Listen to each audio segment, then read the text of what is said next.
Hey guys, welcome back to another tutorial video. So in today's video, I'll show you how to use onX Offroad for camping.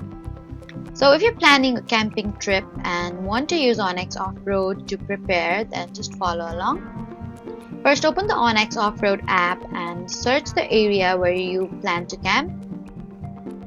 Then turn on map layers that show public lands, national forests, BLM land, and other camping friendly locations. Then you can browse available campgrounds or look for dispersed camping areas where camping is allowed. And once you've chosen a location, create a waypoint so you can easily find it later.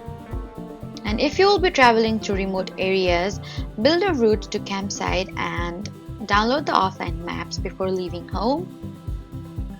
You can also save nearby fuel stations, trailheads, water crossings, and other useful stops along your journey. And always check local camping rules, seasonal closures, and fire restrictions before your trip.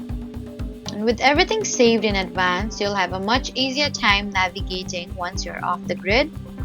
So that was how to use onX Offroad for camping. Please don't forget to like, comment, and subscribe for more helpful tutorials. Thank you for watching.